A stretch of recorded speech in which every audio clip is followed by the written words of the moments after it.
Hello everyone, welcome back to our channel The Engineer's Notebook।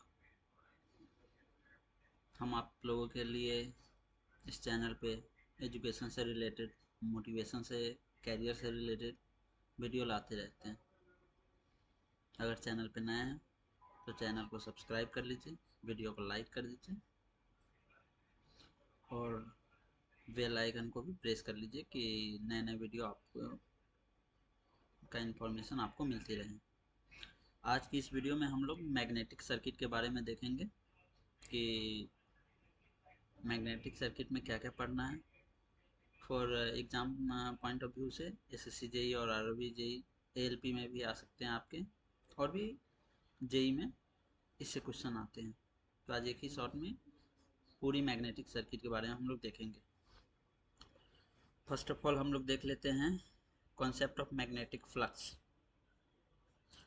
यहाँ आप देख सकते हैं ये अपना एक एन टाइप का मैग्नेट है, यहाँ एस है, नॉर्थ पोल साउथ पोल, और ये बीच में ये जो लाइन देख रहे हैं ये मैग्नेटिक फील्ड लाइन है।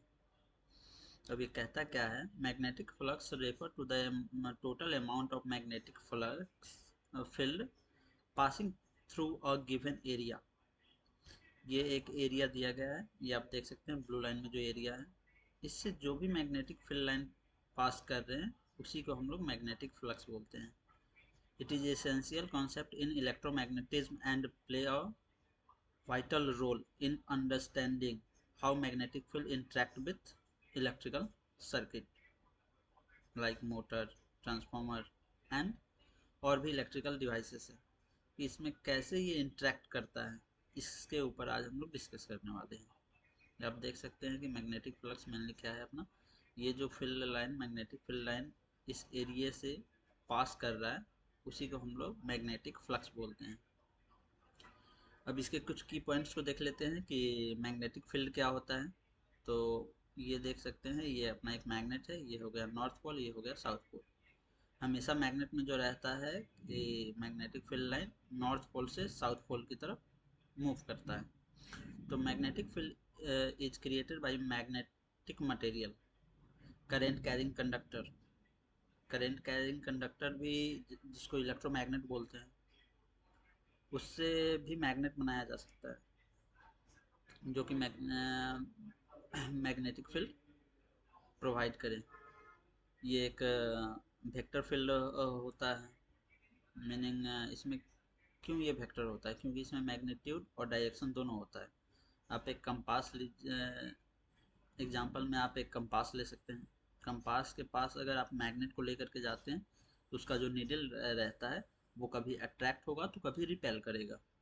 ये अपना मैग्नेटिक फील्ड दिखाता है कि हाँ ये अपना वेक्टर क्वांटिटी है, जिसमें मैग्नीट्यूड भी अपना आता है कि हाँ वो कितने मैग्नीट्यूड से और किस डायरेक्शन में मूव कर रहा है कंपास का नीडल। अब आगे हम लोग देख लेते हैं magnetic flux. Magnetic flux is the total magnetic field passing through a surface. किसी एक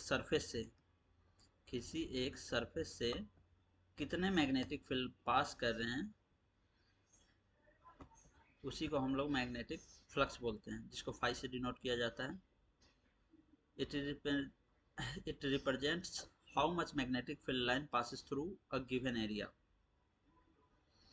The greater number of line passing through a area, the greater magnetic flux. अगर किसी ये सरफेस है इससे ज़्यादा अगर मैग्नेटिक फील्ड लाइन पास कर रहा है तो इसका मतलब है इसमें ज़्यादा मैग्नेटिक फ्लक्स है अपना। आपको बता ही दिया कि इसको फाई से डिनोट करते हैं। Magnetic flux is denoted by phi, ये फाई का अपना सिंबल होता है। अब इसका देख लेते हैं unit of magnetic flux. Magnetic flux का यूनिट क्या होता है, तो the SI unit of magnetic flux is weber होता है। अब ये वेबर कैसे होता है कि 1 weber is equal to 1 volt second. Formula जो इसका होता है 5 बी ए कॉस थीटा होता है, जिसमें बी अपना मैग्नेटिक फील्ड स्ट्रेंथ होता है जिसको टेस्ला में हम लोग मेजर करते हैं। ए एरिया होता है which the magnetic field is passing, जिससे मैग्नेटिक फील्ड पास कर रहा है। और थीटा जो होता है angle magnetic field line and normal to the surface. Surface और मैग्नेटिक फील्ड इसको रेडियन अब वेबर को अगर कोई कहे डिफाइन करने के लिए तो आपको यही बोलना है कि 1 वेबर जो होता है 1 वोल्ट सेकेंड का होता है।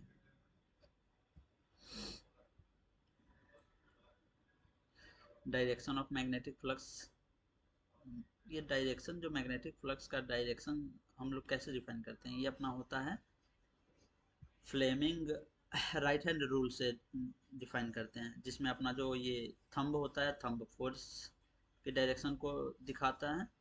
फर्स्ट फिंगर जो है अपना पहली उंगली बोल लीजिए मैग्नेटिक फ्लक्स को दिखाता है कि हाँ ये अपना किस डायरेक्शन में मैग्नेटिक फ्लक्स है, और जो अपना मिडिल फिंगर होता है वो अपना करंट की डायरेक्शन को दिखाता है। Magnetic flux has both magnitude and direction. Magnetic flux में अपना दोनों होता है, मैग्नीट्यूड एंड डायरेक्शन दोनों होता है, इसीलिए तो इसको हम लोग वेक्टर क्वांटिटी भी बोलते हैं। The direction of the flux is defined by the direction of magnetic field. By convention the magnetic field line move from north pole to south pole of a magnet. अगर किसी magnet का दिखाना है आपको direction, तो उसमें तो आपको पता ही है नॉर्थ पोल से साउथ पोल जाता है, जो ऊपर मैं आपको दिखाया भी था, इसमें नॉर्थ से साउथ की तरफ जा रहा है। और डायरेक्शन जो है ये फ्लेमिंग राइट हैंड रूल से भी हम लोग देख सकते हैं कि किस डायरेक्शन में अपना मैग्नेटिक फील्ड है। यहाँ आप देख ही सकते हैं मैग्नेटिक फील्ड का डायरेक्शन बताया गया, ये अपना फ्लेमिंग राइट हैंड रूल के अकॉर्डिंग है, जिसमें होता है कि point the thumb of your right hand in the direction of current and your finger will curl in the direction of magnetic field. जो अपना कर्ल फिंगर मैं आपको बताया था ऊपर, ये है अपना ये मैग्नेटिक फील्ड और मैग्नेटिक फ्लक्स की डायरेक्शन को बताता है। अब आगे देख लेते हैं फ्लक्स डेंसिटी आखिर होता क्या है। फ्लक्स डेंसिटी तो पहले भी आपको मैं बताया हूँ कि magnetic flux density is the amount of magnetic flux per unit area. कोई भी एक एरिया है ये, इसके किसी पर यूनिट एरिया में, इसके पर यूनिट एरिया में जितने अमाउंट ऑफ मैग्नेटिक फ्लक्स है पास कर रहे हैं, उसी को हम लोग फ्लक्स डेंसिटी भी बोलते हैं। इसको मेनली हम लोग डिनोट बी से करते हैं और मेजर टेस्ला में करते हैं। फ्लक्स डेंसिटी को बी से डिनोट करते हैं और मेजर हम लोग टेस्ला में करते हैं। रिलेशन क्या होता है मैग्नेटिक फ्लक्स और फ्लक्स डेंसिटी का, तो ये अपना होता है बी इक्वल टू होता है फाइव, फाइव जो अपना होता है मैग्नेटिक फ्लक्स, और बाई ए अपना जो होता है एरिया होता है, और बी को आपको होता है ये फ्लक्स डेंसिटी। अब आगे देख लेते हैं magnetic field different material. Magnetic field और फ्लक्स डिफरेंट मटेरियल में कैसा कितना होता है। Magnetic flux can pass through different material in varying amount material permeability। ये मैग्नेटिक कितना मटेरियल से कितना पास कर रहा है, ये डिपेंड करता है किसी का परमेबिलिटी रहेगा तो उसमें जो पास करेगा, अगर परमेबिलिटी हाई है तो उसमें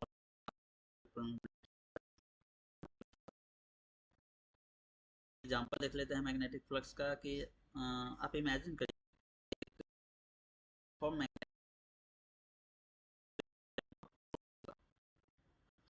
वैल्यू जो दिया हुआ है 2 tesla and passing through a surface 3 metre, और वो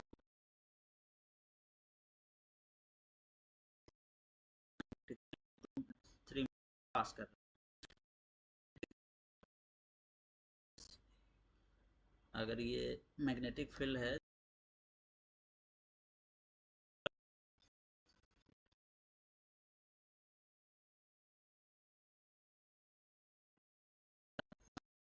फ्लक्स का जो होता है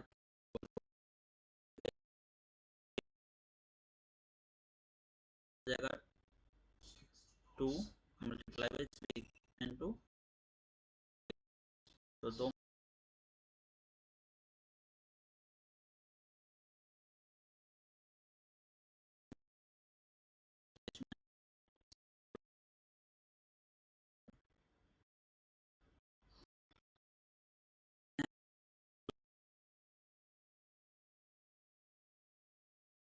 state that change in magnetic field through a closed loop induce an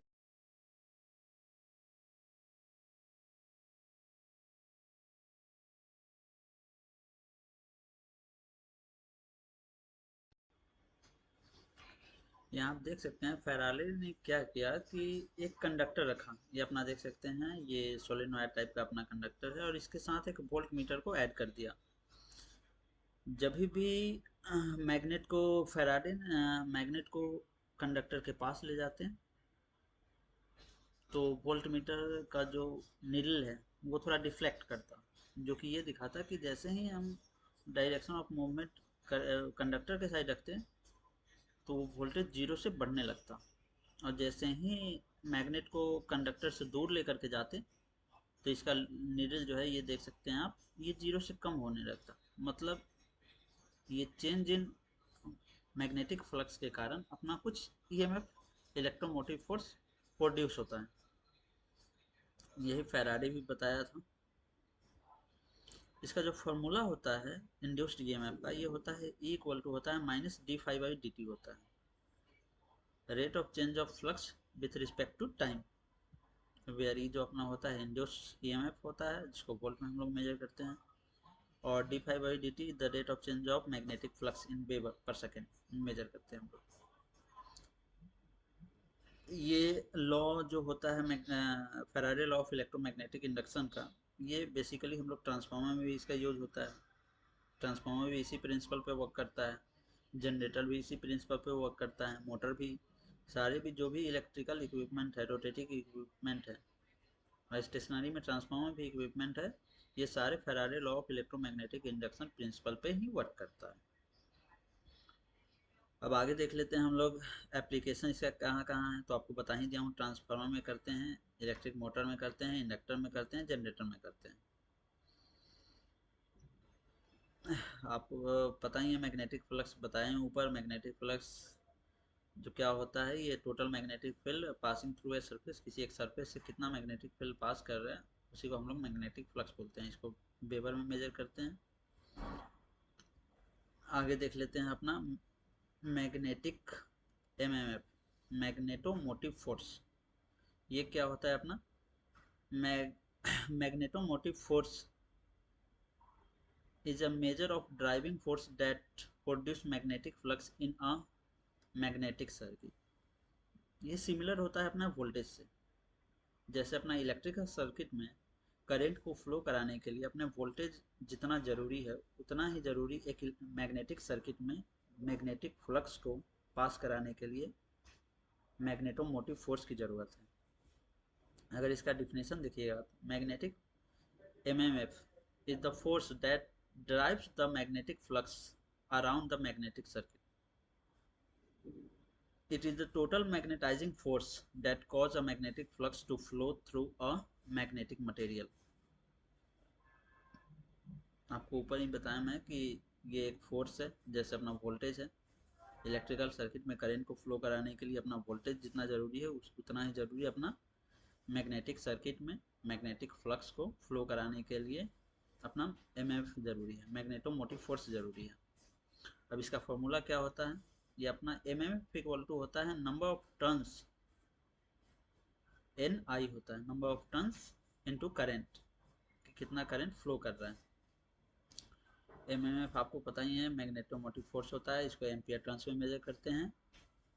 उसके बाद अपना N जो है नंबर ऑफ टर्न्स है कॉइल का, I current passing through the coil, कितना करंट पास कर रहा है वही। अगर इसको और फर्दर एक्सप्लेन करें तो MMF डिपेंड करता है number of turns in the coil, कितने नंबर ऑफ टर्न्स है उस पर भी MMF डिपेंड करता है, और कितना करंट फ्लो हो रहा है करंट पे भी डिपेंड करता है अपना। The greater number of turns and current the higher MMF, जितना ज़्यादा नंबर ऑफ टर्न्स और करंट रहेगा उतना ही ज़्यादा अपना MMF का भी वैल्यू आएगा। आगे देख लेते हैं अपना magnetic MMF and magnetic circuit. In a magnetic circuit, the MMF produces the magnetic flux, just as a voltage produced in electrical circuit. In any electrical circuit, the relation between MMF reluctance and magnetic flux in the magnetic circuit is analogous to Ohm's law in electrical circuit. जैसे electrical circuit में Ohm's law होता है, उसी तरह magnetic circuit में ये अपना magnetic circuit का phi equal to M M F upon R. R अपना होता है यहाँ पे रिलक्टेंस। इलेक्ट्रिकल सर्किट में आर अपना रेसिस्टेंस होता है जो कि अपोज करता है इलेक्ट्रिकल फ्लो को, करंट के फ्लो को अपोज करता है। उसी तरह ये रिलक्टेंस जो है, ये रिलक्टेंस अपना मैग्नेटिक सर्किट में मैग्नेटिक फील्ड और मैग्नेटिक फ्लक्स को फ्लो करने में अपोज करता है। वेयर आपको पता ही है, सब कुछ बताएंगे। फाइव मैग्नेटिक फ्लक्स होता है, एम एम एफ अपना मैग्नेटोमोटिव फोर्स है, आर रिलक्टेंस है। इसको एम्पियर टर्न्स पर वेबर में मेजर करते हैं। रिलक्टेंस भी अब देख लेते हैं थोड़ा deeply. Reluctance is the opposition to flow of magnetic flux and analogous to resistance in electrical circuit। जैसे इलेक्ट्रिकल सर्किट में रेसिस्टेंस होता है, उसी तरह मैग्नेटिक सर्किट में अपना रिलक्टेंस होता है जो कि अपोज करता है अपना मैग्नेटिक फ्लक्स को पास करने में। It depend on the length and magnetic of the magnetic path. ये किस किस पे डिपेंड करता है? ये लेंथ पे डिपेंड करता है, परमेबिलिटी ऑफ मटेरियल पे डिपेंड करता है और एरिया पे डिपेंड करता है। आर इक्वल टू होता है रिलक्टेंस इक्वल टू होता है एल अपॉन म्यू ए, जहाँ म्यू अपना परमेबिलिटी है, एल अपना लेंथ है और ए अपना क्रॉस सेक्शनल एरिया है। अब एमएमएफ का कुछ एग्जाम्पल देख लेते हैं। लेट्स कंसीडर करिए कि एन इक्वल टू अपना 100 टर्न्स है और उसमें 2 एम्पियर का करंट फ्लो हो रहा है। तो एमएफ क्या हो जाएगा? एमएफ का फॉर्मूला है एन इंटू आई, एन आई। तो नंबर ऑफ टर्न्स कितना है? अपना 100 है, मल्टीप्लाई बाई करंट कितना फ्लो हो रहा है? 2 एम्पियर हो रहा है। तो इसका जो फाइनल आंसर आएगा एमएफ कितना हो जाएगा? मैग्नेटोमोटिव फोर्स ये 200 एम्पियर टर्न्स हो जाएगा।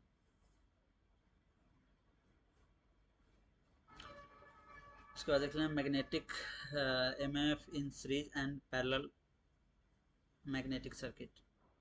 सीरीज में ये बिल्कुल रेसिस्टेंस की तरह होता है, ये एमएमएफ इंडक्टेंस की तरह होता है। MMF 1 plus MMF 2 total MMF देखे तो पैरेलल में भी रेसिस्टेंस की तरह ही होता है और इंडक्टेंस की तरह ही होता है। इसका एप्लीकेशन एमएमएफ का कहाँ होता है? Transformer, electric motor, inductor, solenoid, ये सब जगह इसका यूज होता है। ट्रांसफार्मर कैसे होता है? MMF is responsible for stabilising the magnetic flux in the transformer core. Transformer का जो कोर होता है उसमें एमएमएफ जो एमएमएफ का क्या रिस्पॉन्सिबिलिटी होता है? ये होता है कि वो मैग्नेटिक फ्लक्स को कोर में इंस्टेबलाइज करता है। इलेक्ट्रिक मोटर में भी सेम होता है और इंडक्टर सोलेनॉइड में आप देख सकते हैं। समरी का कुछ की पॉइंट्स है जो मैंने ऊपर भी कवर किया है कि magnetomotive force is the force responsible for generating magnetic flux in the electrical circuit, magnetic circuit sorry. ये वोल्टेज की तरह ही है अपना मैग्नेटिक सर्किट में मैग्नेटोमोटिव फोर्स।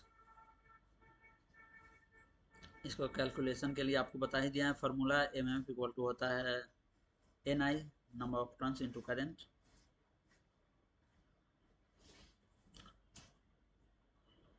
और उसके बाद आप देख लेते हैं कि different kinds of magnetic material. Magnetic material अपना कौन कौन से टाइप का होता है? तो magnetic material are material that can magnetise, meaning they can develop a magnetic moment when exposed to a magnetic field. These material are how they responsible to external magnetic field।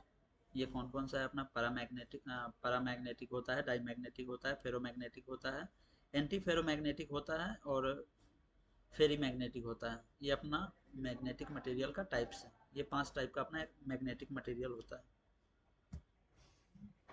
अब आगे अपना देख लेते हैं कि इसको ब्रीफली डिफाइन कर लेते हैं कि ये कौन कौन सा अपना, ये जो 5 तरह का अपना मैग्नेटिक मटेरियल है उसको। पहला है अपना फेरोमैग्नेटिक मटेरियल। तो फेरोमैग्नेटिक मटेरियल अपना क्या है, इसका क्या क्या कैरेक्टरिस्टिक्स है? तो ferromagnetic material are strongly attract by the magnetic field. ये कैसे स्ट्रांगली अट्रैक्ट करता है मैग्नेटिक फील्ड से? यहाँ आप नीचे देख सकते हैं, ये अपना फेरोमैग्नेटिक मटेरियल का है। ये जो देख रहे हैं ये कितना अट्रैक्ट कर रहा है। जितने भी मैग्नेटिक फील्ड लाइन पास कर रहे हैं ये सारे सेंटर से ही अट्रैक्ट होकर के पास कर रहे हैं। इसी इसी कारण से यहाँ पे लिखा हुआ है कि ferromagnetic material attract strongly attract by a magnetic field. These material have high magnetic permeability and can become a magnetized even it in the absence of external magnetic field. अगर एक बार इसको किसी एक्सटर्नल मैग्नेटिक मैग्नेट से magnetise कर दिया जाए तो ये परमानेंट के लिए मैग्नेटाइज ही रहता है, चाहे आप एक्सटर्नल मैग्नेटिक फील्ड को हटा भी दीजिए फिर भी। They exhibit permanent magnetization. Once magnetized they retain their magnetic property. आपको बताया कि हाँ एक बार परमानेंट मैग्नेटाइजेशन रहता है, एक बार अगर इसको इनर्जाइज कर दिया जाए तो उसके बाद हम लोग एक्सटर्नल जो मैग्नेट इनर्जाइज करने के लिए यूज किया था उसको हटा भी देंगे तो ये परमानेंटली मैग्नेटाइज ही रहेगा। इसके कुछ एग्जांपल है कि कौन कौन सा होता है अपना फेरोमैग्नेटिक मटेरियल में, तो आप देख सकते हैं यहाँ आयरन है। आयरन का केमिकल जो साइन होता है, केमिकल नेम एफी से इसको डिनोट करते हैं केमिकल में, केमिस्ट्री में। A widely use in ferromagnetic material in motor, transformer and electromagnet. Iron का ये अपना फेरोमैग्नेटिक मटेरियल, इसका मेनली हम लोग कहाँ कहाँ यूज करते हैं, तो मोटर में भी करते हैं, ट्रांसफार्मर में भी करते हैं, इलेक्ट्रोमैग्नेट में भी करते हैं इसका यूज। आगे देख लेते हैं nickel, use in various alloy and permanent magnet. Nickel का यूज हम लोग परमानेंट मैग्नेट के लिए भी यूज करते हैं और बहुत सारे अलॉय में भी करते हैं इसका यूज। उसके बाद कोबाल्ट आ जाता है, इसको हाई टेम्परेचर मैग्नेट के लिए मेनली यूज किया जाता है, हमेशा यूज किया जाता है, मेनली क्या हमेशा यूज किया जाता है। एप्लीकेशन क्या होता है, एप्लीकेशन है परमानेंट मैग्नेट के रूप में फेरोमैग्नेटिक मटेरियल का यूज करते हैं। इसका क्या क्या एग्जांपल है, कहाँ कहाँ यूज करते हैं, तो रेफ्रिजरेटर में करते हैं। आपके घर में जो फ्रिज होगा, फ्रिज में भी फेरोमैग्नेटिक मटेरियल यूज रहता है। उसके बाद इलेक्ट्रोमैग्नेट डिवाइस में जैसे ट्रांसफार्मर बताया, transformer, induction, inductor, motor, generator, ये सब में भी फेरोमैग्नेटिक मटेरियल का यूज करते हैं। उसके बाद अपना आ जाता है पैरामैग्नेटिक मटेरियल। ये भी क्या करता है, ये भी मैग्नेटिक फील्ड लाइन को अट्रैक्ट ही करता है, रिपेल नहीं करता है, लेकिन ये वीकली अट्रैक्ट करता है। जैसे अपना फेरोमैग्नेटिक मटेरियल स्ट्रांगली अट्रैक्ट करता है, वैसे ही अपना पैरामैग्नेटिक मटेरियल ये वीकली अट्रैक्ट करता है लेकिन अट्रैक्ट नहीं करता है। इसका क्या क्या कैरेक्टरिस्टिक है आप देख सकते हैं कि paramagnetic material are weakly attract to an external magnetic field. कोई भी एक्सटर्नल मैग्नेटिक फील्ड को ये वीकली अट्रैक्ट करता है, स्ट्रांगली नहीं करता है। स्ट्रांगली अपना कौन करता है, वो स्ट्रांगली अपना फेरोमैग्नेटिक मटेरियल करता है। These material do not retain magnetization once the external magnetic field is removed. ये कुछ समय के लिए मैग्नेटाइज रहेगा, लेकिन अगर एक्सटर्नल मैग्नेटिक फील्ड को अगर आप रिमूव कर देते हैं तो ये हमेशा मैग्नेटाइजेशन नहीं रहेगा। They have a small positive susceptibility to magnetic field and exhibit big magnetization in the presence of external field. जो ऊपर आपको बताया कि ये वीकली अट्रैक्ट होता है एक्सटर्नल मैग्नेटिक फील्ड से, वही इस पॉइंट में भी बताया गया है। इसका क्या क्या कौन कौन सा हो जाता है, एग्जाम्पल में कौन कौन सा है अपना, एल्युमिनियम है, प्लेटिनम है और मैग्नीशियम है। एल्युमिनियम का यूज हम लोग कहाँ कहाँ करते हैं, तो इसका यूज हम लोग इलेक्ट्रिकल एप्लीकेशंस में करते हैं। लेकिन यहाँ पे ये भी बताया है कि but not magnetise on its own, ये खुद से कभी मैग्नेटाइज नहीं होता है, ये इसको एक्सटर्नली मैग्नेटाइज करना पड़ता है। प्लेटिनियम का यूज कहाँ करते हैं, तो ये प्रीसियस मेटल होता है जिसको जो पैरामैग्नेटिक है। उसके बाद है मैग्नीज, ये भी इसमें भी एक प्रॉपर्टी होता है, पैरामैग्नेटिक का ही प्रॉपर्टी होता है। इसका यूज कहाँ कहाँ करते हैं आप देख सकते हैं। Use in magnetic resonance imaging, MRI में करते हैं।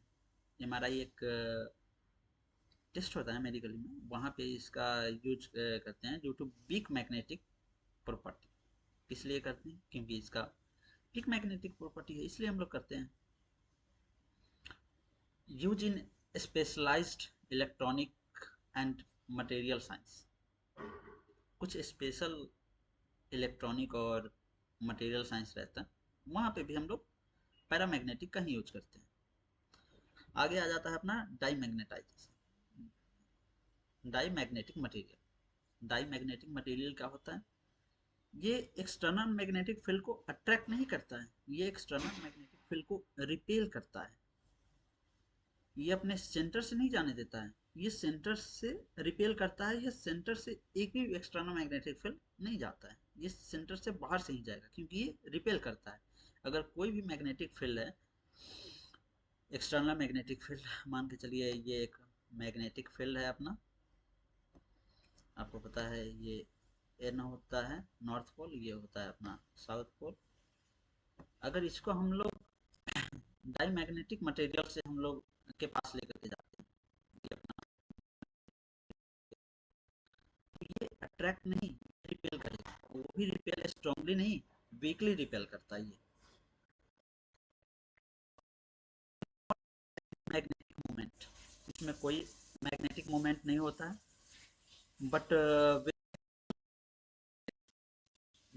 Create a small opposing magnetic field. अगर कोई एक्सटर्नल, आपको बताया ऊपर भी कि ये वीकली ही रिपेल करता है, अपोज करता है। कोई भी एक्सटर्नल अगर आप मैग्नेटिक फील्ड इसके पास लेकर के जाएंगे, तो ये वीकली रिपेल करेगा। ये नहीं, ये स्ट्रांगली भी रिपेल नहीं करेगा, अपोज नहीं करेगा, ये सेंटर से भी वीकली करेगा। इसके कुछ कुछ एग्जाम्पल है, आप एग्जाम्पल देख सकते हैं। एग्जाम्पल में क्या क्या है? बिस्मुथ आते हैं, कॉपर है, वाटर है। बिस्मुथ जो है हाईली डाईमैग्नेटिक मटेरियल है, वही कॉपर देख लें आप, नॉन मैग्नेटिक मटेरियल है। और वाटर भी अपना बिगली डाईमैग्नेटिक ही है। इसका एप्लीकेशन कहाँ कहाँ है? तो use in levitation experiment, diamagnetic levitation of small object. इसको मेनली स्मॉल ऑब्जेक्ट में लेविटेशन एक्सपेरिमेंट में करते हैं यूज इसका। किसका? Diamagnetic material. उसके बाद some material use in scientific instrument में भी इसका यूज करते हैं हम लोग, डाईमैग्नेटिक मटेरियल का। फॉर शिल्डिंग के लिए, मिनिमाइजिंग इंटरफेरेंस, किसी इंटरफेरेंस जो हो रहा है मटेरियल्स में, साइंटिफिक इंस्ट्रूमेंट में, उसके मिनिमाइज के लिए हम लोग डाईमैग्नेटिक मटेरियल का यूज करते हैं। आगे अपना देख लेते हैं एंटी फेरो मैग्नेटिक मटेरियल। इसके क्या क्या कैरेक्टरिस्टिक्स हैं? Antiferromagnetic material have regions where the magnetic moment of atom or ions are aligned in opposite direction, causing the overall magnetization to cancel out। ये आप देख सकते हैं, कोई भी एटम है या आयंस है, इसमें अपना अपोजिट डायरेक्शन में अपना ये मटेरियल का मूवमेंट रहता है, मैग्नेटिक मूवमेंट अपोजिट डायरेक्शन में रहता है। एक ये देख रहे हैं इस डायरेक्शन में फॉरवर्ड में जाएगा, तो एक रिवर्स में जाएगा, देख सकते हैं। तो इसके कारण एंटी फेरोमैग्नेटिक मटेरियल में होता ये है कि अपना ये सारा मैग्नेटाइजेशन है वो कैंसिल आउट हो जाता है, कुछ भी नहीं बचता है। इसका बिहेवियर कैसा रहता है? तो इसका बिहेवियर सेम अपना फेरोमैग्नेटिक मटेरियल का तरह रहता है, लेकिन ये कब रहता है? लो टेम्परेचर पे रहता है, हाई टेम्परेचर पे नहीं रहता, लो टेम्परेचर पे। अगर हाई टेम्परेचर पे इसको रखा जाए, तो हाई टेम्परेचर पे ये फेरोमैग्नेटिक मटेरियल की तरह नहीं, ये अपना पैरामैग्नेटिक मटेरियल की तरह बिहेव करता है। अब इसके कुछ एग्जांपल देख लेते हैं, जैसे मैग्नीज ऑक्साइड, MnO, ये केमिकल इसका नेम है MnO। ये एक कॉमन एंटी फेरोमैग्नेटिक मटेरियल है। आयरन ऑक्साइड, FeO, निकल, निकेल ऑक्साइड, NiO। इसका यूज हम लोग कहाँ कहाँ करते हैं? तो इसका यूज डाटा को, मैग्नेटिक डाटा को स्टोर करने के लिए और मैग्नेटिक सेंसर में इसका यूज करते हैं। किसका? एंटी फेरोमैग्नेटिक मैग्नेटिक मटेरियल का। क्योंकि इसमें अ, दो क्वालिटी होता है। एक अपना होता है कि अगर लो टेम्परेचर पे रखें तो फेरोमैग्नेटिक की तरह बिहेव करेगा, और हाई टेम्परेचर पे रखें तो पैरामैग्नेटिक की तरह बिहेव करेगा। अब अपना फेरी मैग्नेटिक मटेरियल देख लेते हैं, इसका क्या क्या कैरेक्टरिस्टिक है। तो ferri magnetic material similar to anti ferromagnetic material, but their magnetic movement do not cancel each other out completely। ये भी अपना सेम एंटी फेरोमैग्नेटिक मटेरियल की तरह ही होता है, लेकिन ये कंप्लीटली कैंसिल आउट नहीं होता इसका मैग्नेटाइजेशन। क्यों?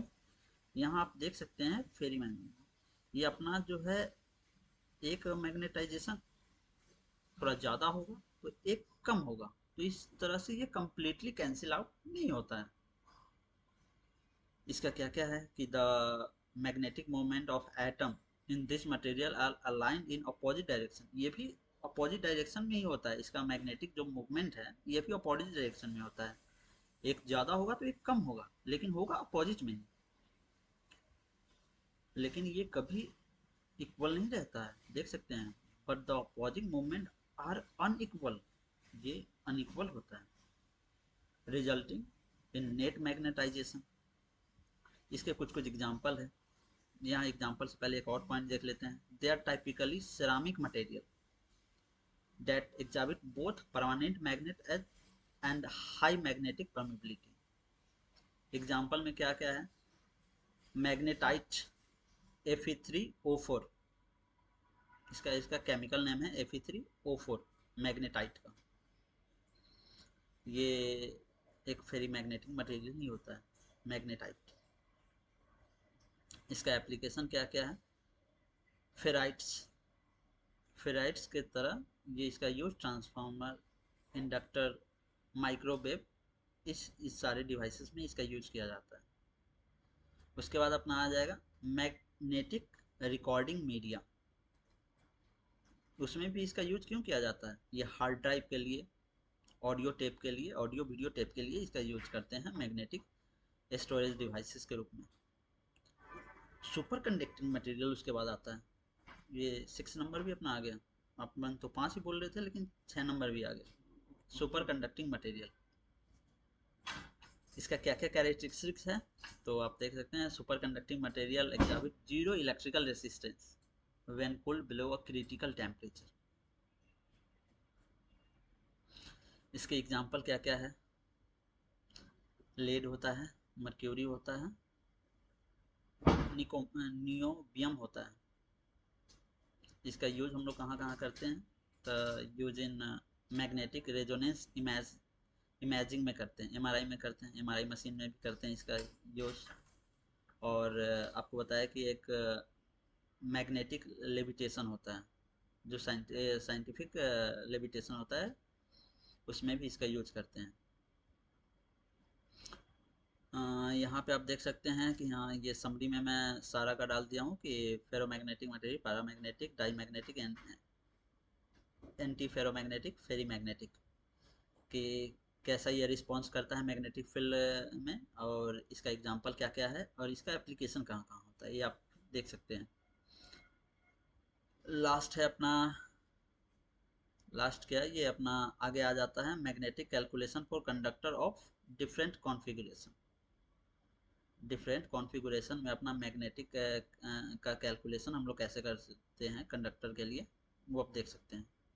किस किस का करते हैं? स्ट्रेट कंडक्टर का करते हैं, सर्कुलर कंडक्टर का करते हैं, साइनसोडियल करंट इन अ कंडक्टर, अगर कंडक्टर में साइनसोडियल करंट फ्लो हो रहा है तो उसके लिए भी हम लोग मैग्नेटिक फील्ड कैसे कैलकुलेट करते हैं वो आगे देखते हैं। Magnetic field around a straight conductor infinitely long, जो काफ़ी लंबा है। इनफाइनाइट तो कुछ नहीं होता है, सभी फाइनाइट ही होता है, लेकिन उसका मैग्नेटिक फील्ड हम लोग कैसे कैलकुलेट करते हैं वो अब देखते हैं।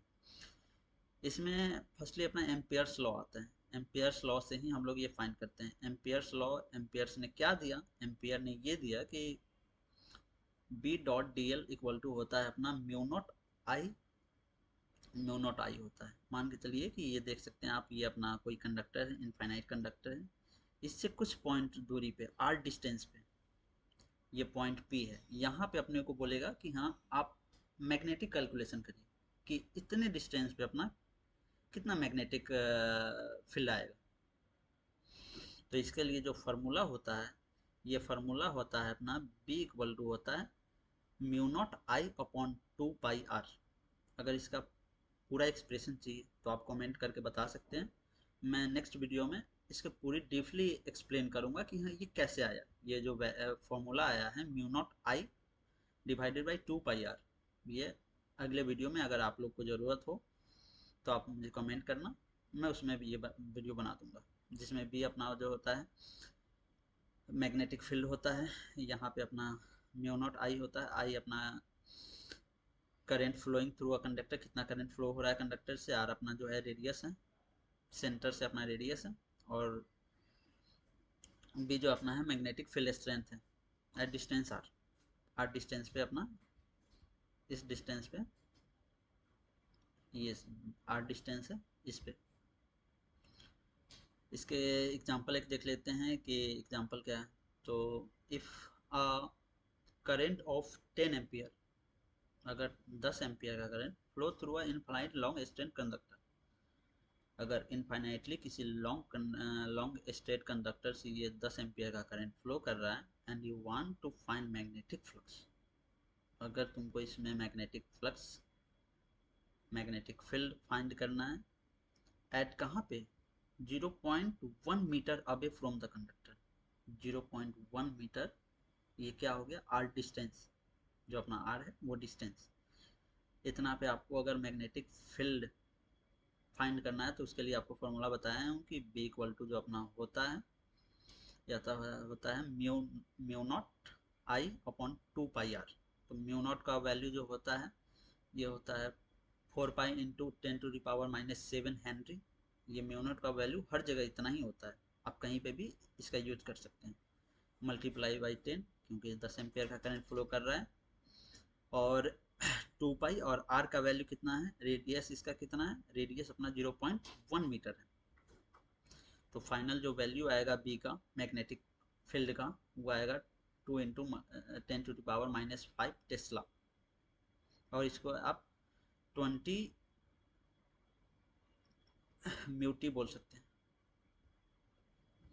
आगे देख लेते हैं अपना magnetic field due to circular loop के लिए। अगर कोई सर्कुलर शेप में अगर कोई कंडक्टर है और उसमें अपने को मैग्नेटिक फील्ड फाइंड करना है, वो भी कहाँ, आर डिस्टेंस रेडियस पे। तो पहले तो ये सिंपल एक फॉर्मूला है कि B equal to mu naught I upon 2 R होता है। वी आर अपना जो है रेडियस होता है सर्कुलर लूप का, आई अपना करंट कितना फ्लो हो रहा है वो। ये इसका एग्जांपल भी है कि 5 एम्पियर का करंट फ्लो कर रहा है, 0.2 इसका रेडियस है। तो फार्मूला आपको पता ही, म्यू नॉट आई होता है, म्यू नॉट का वैल्यू 4 पाई इंटू 10⁻⁷ होता है, जो आपको पहले भी बताया, इतना हेनरी हर जगह म्यू नॉट का यूज होता है, और उसका वैल्यू भी सेम रहेगा हर जगह। इंटू 5 एम्पियर का करंट फ्लो हो रहा है, डिवाइडेड 2 आर है, तो 2 मल्टीप्लाई बाई आर का वैल्यू रेडियस जो अपना 0.2, फाइनल जो वैल्यू आएगा वी का 5 मल्टीप्लाई बाई 10⁻⁻⁶ टेस्ला।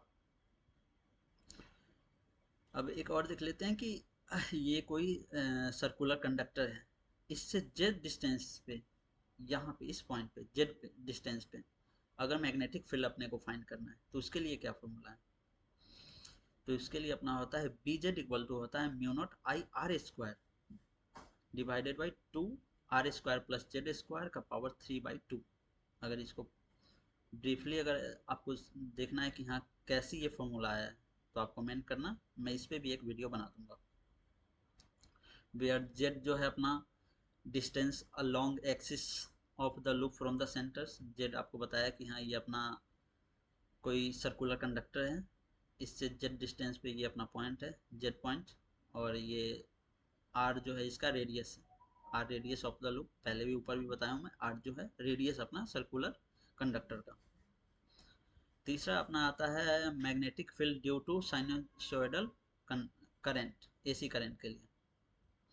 इसका एक्सप्रेशन आप देख सकते हैं, आई टी इक्वल टू होता है I naught sine omega t. I naught क्या होता है? अपना पिक करंट होता है। आप एसी एक्सप्रेशन पढ़ेंगे बेसिक इलेक्ट्रिकल में, तो उसमें मैं आपको बताऊंगा ब्रीफली कि हाँ ये आई नॉट कैसे है और क्या है। ये जो अपना यहाँ का करंट होता है ये आई नॉट होता है, पिक होता है, मैक्सिमम करंट होता है यहाँ पे। और ओमेगा इक्वल टू पता है आपको 2πf होता है, तो ये अपना ओमेगा एंगुलर फ्रीक्वेंसी होता है। इसी को 2πf में लिख दिए तो ये फ्रीक्वेंसी, एफ अपना होता है फ्रीक्वेंसी और टी आप होता है टाइम होता है। तो साइनोसोडियल करंट के फ्लो हो रहा है तो उस केस में अपना बी का जो मैग्नेटिक फील्ड का जो फॉर्मूला होता है वो अपना होता है mu naught I naught sine omega T divided by 2r। R जो है अपना यहाँ पे भी रेडियस है, म्यू नॉट अपना परमेबिलिटी है जिसका वैल्यू जो होता है आपको ऊपर भी बताया हूँ मैं कितना होता है। आप देख सकते हैं 4 पाई मल्टीप्लाई बाई 10⁻⁷ -7 हेनरी होता है। ये अपना कट गया था किसी कारण से। इसका एग्जांपल पे आप देख सकते हैं आई नॉट का वैल्यू 10 एम्पियर दिया हुआ है, एफ 50 हर्ज दिया हुआ है, फ्रीक्वेंसी अपना 50 हर्ज दिया हुआ है, ओमेगा इक्वल टू हो जाएगा 2π50। तो बी का मैग्नेटिक फील्ड का ये वैल्यू अपना देख सकते हैं ऐसा आएगा। आर डिस्टेंस कितना, रेडियस कितना दिया है 0.1 मीटर दिया है। समरी में देख लेते हैं एक शॉर्ट लाइनर में कि स्टेट कंडक्टर के लिए इनफाइनाइट लेंथ रहे तो उसके लिए ये फॉर्मूला है B equal to mu naught I upon 2πr। Circular conductor रहे तो उसके लिए फॉर्मूला है B equal to mu naught I upon 2r। Sinusoidal current रहे तो मैग्नेटिक फील्ड का जो फॉर्मूला है mu naught I naught sine omega t by 2πr। अब अपने इस सेशन का लास्ट टॉपिक है अपना इलेक्ट्रोमैग्नेटिक इंडक्शन, और इसी में हम लोग देखेंगे self inductance, induction, mutual induction, ये सब इसी में देखेंगे। तो इसके कुछ की पॉइंट्स है, पहले उसको देख लेते हैं। पहले इलेक्ट्रोमैग्नेटिक इंडक्शन आया कहाँ से? तो इसका जो खोज है ये डिस्कवर किसने किया था? तो माइकल फैराडे ने 19th सेंचुरी में किया था। इसको और भी एक नाम से जानते हैं, Faraday law of electromagnetic induction, इस नाम से भी हम लोग जानते हैं इलेक्ट्रोमैग्नेटिक इंडक्शन। तो मैग्नेटिक फ्लक्स के बारे में ऊपर भी पढ़ा है कि हाँ magnetic flux is a measure of magnetic field passes through a given area. किसी एक जो एरिया दिया हुआ है उसमें कितने मैग्नेटिक फील्ड पास कर रहे हैं उसी को हम लोग मैग्नेटिक फ्लक्स बोलते हैं। ये अपना फाई बी इक्वल टू होता है बी ए कॉस थीटा। बी अपना मैग्नेटिक फील्ड स्ट्रेंथ हो गया, ए एरिया हो गया, और थीटा अपना रेडियस हो गया। फैराडे लॉ ऑफ इंडक्शन को मैं ऊपर भी बताया हूँ कि हाँ ये कैसे वर्क करता है। फैराडे ने कैसे इसका खोज किया था कि कोई एक सोलेनॉइड टाइप का कंडक्टर कर लिया था और उसके साथ एक वोल्ट मीटर को ऐड किया था। अब क्या हुआ, फैराडे ने क्या किया कि एक ये मैग्नेट है जिसमें देख सकते हैं साउथ पोल नॉर्थ पोल है। जब ये मैग्नेट को कंडक्टर के पास लेकर के जाता था तो वोल्ट मीटर में का जो नीडल है वो थोड़ा डिफ्लेक्ट करता था पॉजिटिव की तरफ, और जब मैग्नेट को दूर लेकर के जाता था उस केस में भी अपना वोल्ट मीटर का जो नीडल है वो थोड़ा डिफ्लेक्ट करता था किधर, नेगेटिव की तरफ। यही फेनोमेना अपना फैराडे लॉ में बताता है, फैराडे ने यही किया था।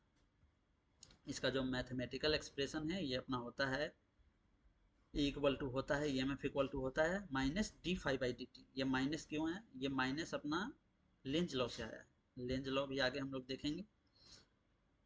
E इक्वल टू होता है इंड्यूस EMF होता है, फाई भी अपना मैग्नेटिक फ्लक्स है, और d∅dt rate of change of magnetic flux. ये नेगेटिव साइन आपको बताया मैं ऊपर भी कि हाँ ये लेंज लॉ से आया था। ये लेंज लॉ से कैसे आया था? तो लेंज लॉ कहता है कि क्या है, Lenz law state that the direction of the induced current और EMF will always be such that it opposes the charge in magnetic flux that cause it। जिसके कारण अपना करंट और EMF प्रोड्यूस हो रहा है जिस मैग्नेटिक फील्ड के कारण, वो एक बार जब इंड्यूस हो गया, वो इंड्यूस होने के बाद जब करंट फ्लो होगा तो उसमें भी अपना मैग्नेटिक फील्ड बनेगा, और वो मैग्नेटिक फील्ड अपना जिस मैग्नेटिक फील्ड से अपना करंट इंड्यूस हुआ है उसको अपोज करेगा। इसको कंजर्वेशन ऑफ एनर्जी, ये किस प्रिंसिपल पे वर्क करता है, तो कंजर्वेशन ऑफ एनर्जी। अगर इसको सिंपल टर्म में हम लोग समझें तो आप समझ सकते हैं कि if a magnetic flux increase, अगर हम लोग मैग्नेटिक फ्लक्स को इंक्रीज करते हैं, the induce current will generate a magnetic field to oppose this increase.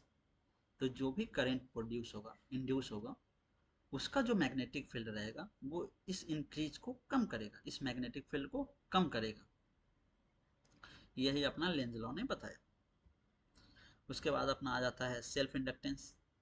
Self inductance के केस में क्या होता है कि self inductance occur when a changing current in a coil generate a changing magnetic field that induce EMF in the same coil। अगर किसी एक coil से हम लोग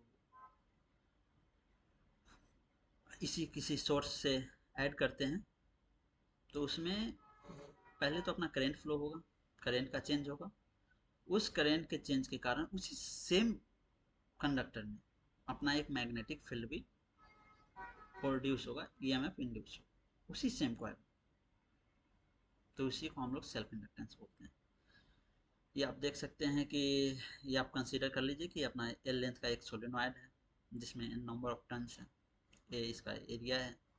तो फाइनल जो ईएमएफ का फॉर्मूला आता है निकल के, वो आता है -L/di/dt। ये इंड्यूस ईएमएफ का फॉर्मूला होता है -L/di/dt। एल का जो वैल्यू यहाँ पे होता है, ये आप कैलकुलेशन ऊपर देख सकते हैं, सारा कैलकुलेशन मैंने किया है। एल अपना होता है μ0 n² A/L, ये अपना इसका फॉर्मूला होता है, जहाँ एल अपना होता है इंडक्टेंस ऑफ कॉइल और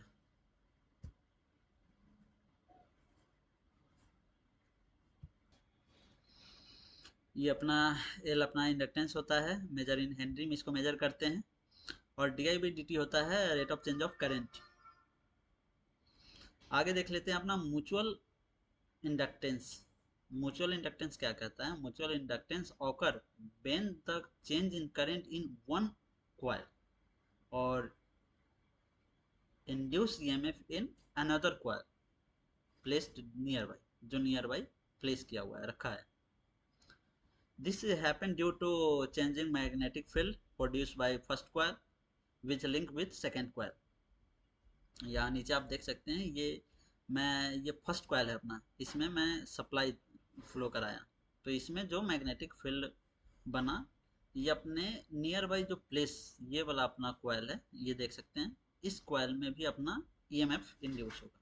ये अपना म्यूचुअल इंडक्टेंस बताता है। इसका जो फॉर्मूला होता है E2 इक्वल टू होता है -M/di/dt, या माइनस साइन आता है, लेंज लॉ से आया है। एम अपना म्यूचुअल इंडक्टेंस का वैल्यू आता है बिटवीन द टू कॉइल के बीच में म्यूचुअल इंडक्टेंस का वैल्यू क्या है। आगे अपना है Faraday law in different scenario, अलग अलग सिनारियो में अपना फैराडे लॉ किस तरह से काम करता है। तो when a conductor move through a magnetic field the change in magnetic flux through a conductor induce an EMF for a conductor moving velocity is v।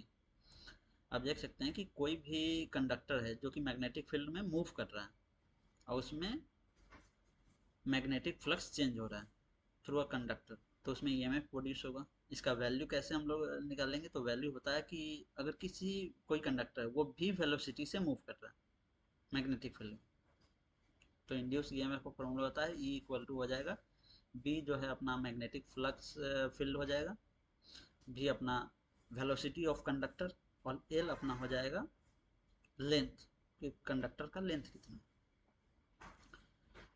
उसके बाद रोटेटिंग कॉइल में ईएमएफ कैसे इंड्यूस होता है, कितना इंड्यूस होगा, ये generator के लिए होता है।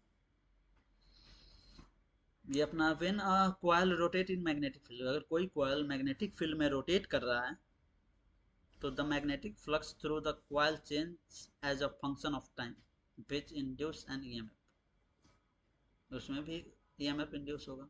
तो उसका क्या फॉर्मूला हो जाएगा? ये होगा E इक्वल टू हो जाएगा अपना N A B omega sine omega T. N जो होगा नंबर ऑफ टर्न्स होगा, ए अपना एरिया ऑफ कॉइल होगा कि कॉइल का क्या एरिया है, क्योंकि ये रोटेट कर रहा है मैग्नेटिक फील्ड में, और बी अपना मैग्नेटिक फील्ड स्ट्रेंथ हो जाएगा, और ओमेगा अपना एंगुलर वेलोसिटी हो जाएगा, यहाँ पे एंगुलर फ्रीक्वेंसी नहीं एंगुलर वेलोसिटी हो जाएगा, और टी अपना टाइम। इंड्यूस ईएमएफ सोलेनॉइड में क्या होता है, फॉर्मूला इक्वल टू हो जाएगा minus N D phi by D T.